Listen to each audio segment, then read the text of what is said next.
If you're anywhere near the Emerald Coast and thinking about OWA, we came out here to see if it's actually worth it, especially with kids.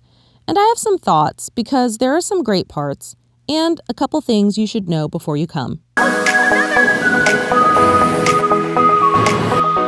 We're at OWA in Foley, Alabama. We just discovered this place this year and we're kind of kicking ourselves that we didn't come sooner. Like, how did we miss this? Especially being this close.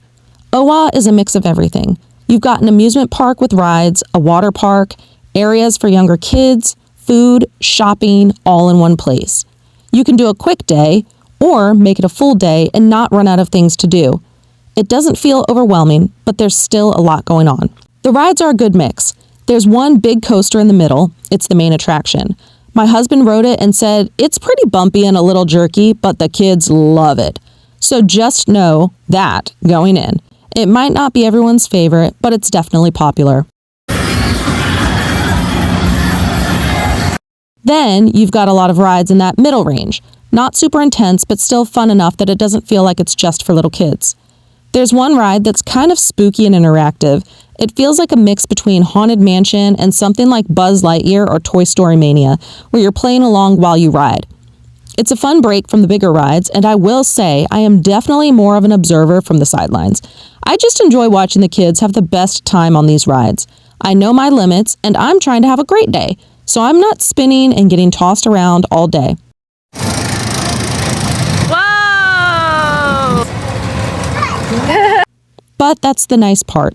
There's enough here that everyone can do their own thing and still have a great time.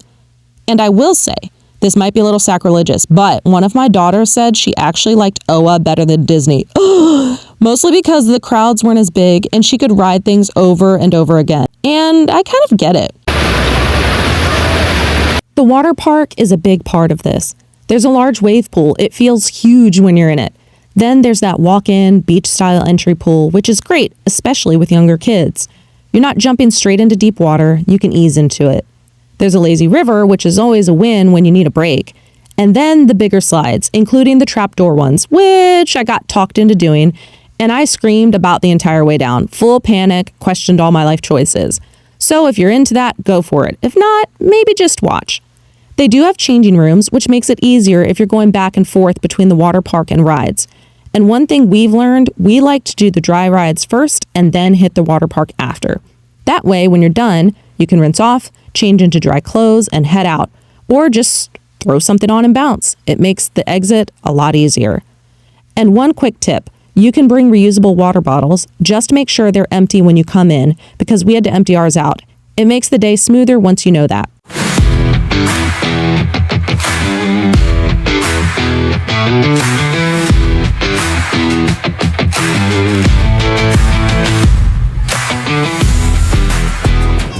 If you've done something like Great Wolf Lodge, this is an interesting comparison. For how close it is and what you get, this feels like a better value for this region. You're not stuck in one building, there's more variety, and it's more flexible as a day or weekend trip.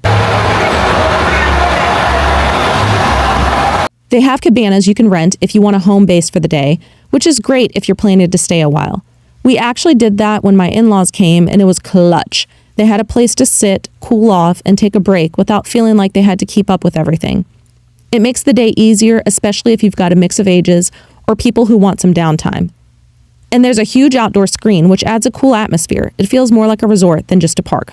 Food-wise, there's a good mix. Quick food, snacks, drinks, all the usual stuff. It's more about convenience, but it works. You've got ice cream, drinks, and they do have bars, which is a nice option if you're making a full day out of it.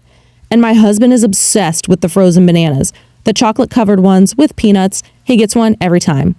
It's one of those little things that becomes part of the routine when you come here. Overall, it's easy. You don't have to leave or overthink it. There are shops here, and they've saved us more than once. We've had days where it was colder than expected and we needed a hoodie. Or my daughter forgot something to wear over her swimsuit and couldn't get on rides. Or just those random things you don't realize you forgot until you're already here. So it's nice to have that option. It kind of bails you out when the day doesn't go exactly as planned.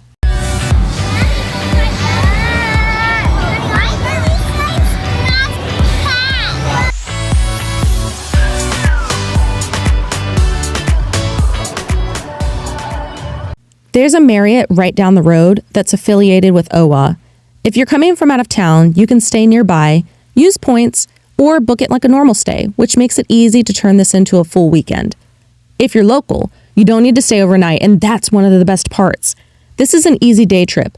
Come, do everything, and head home without turning it into a whole production. It's very different from something like Disney or Universal, where you're committing to multiple days and a hotel stay.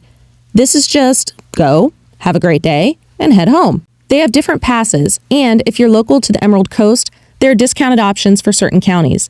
We've used that before, and it makes it more worth it if you come and plan to come more than once. There's a downtown area you can walk around for free, which is a nice bonus. We haven't spent much time exploring it yet, but there are restaurants, shops, and things to do over there.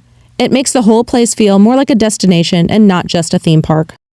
If you don't want to eat inside OWA, there are plenty of options nearby, like within 5 minutes. You've got quick options like McDonald's. You can literally see it from there. There's Cracker Barrel right there. And then one of the big spots a lot of people come for, and we love, is Lambert's, the home of the throwed rolls. They throw rolls at you, bring around sides, portions are huge, and it's a fun, family-friendly experience. Just know it gets busy. During peak times, the wait can be long, and they don't take reservations. I know. We tried to go one day and ended up at Cracker Barrel instead because the wait was just too much. One thing I'll say, this is one of those places where your day can look really different depending on how you do it. You can focus on rides, spend most of your time in the water park, or just take your time and mix everything in. It doesn't feel like you have to rush to get your money's worth. You can just enjoy it at your own pace. It's not miles and miles of walking, and you're not trying to hit everything on a checklist. It's just show up and have a good day, and that makes a big difference, especially with kids. This is the kind of place that works really well when you don't overplan it. Like, you don't need a full itinerary, you don't need to map every ride, you don't need to stress about timing everything perfectly. You can just show up, feel it out, and let the day kind of take shape as you go. Some days you might lean more into the rides. Other days, you might spend most of your time in the water park. And sometimes it's just about letting the kids bounce between everything and burn energy. And that flexibility is what makes this one actually feel relaxing instead of exhausting. Especially if you've done the big parks where you're checking wait times all day, trying to maximize every minute, and by the end, you're just wiped. This feels different. It's easier, it's lighter, it's way more go with the flow.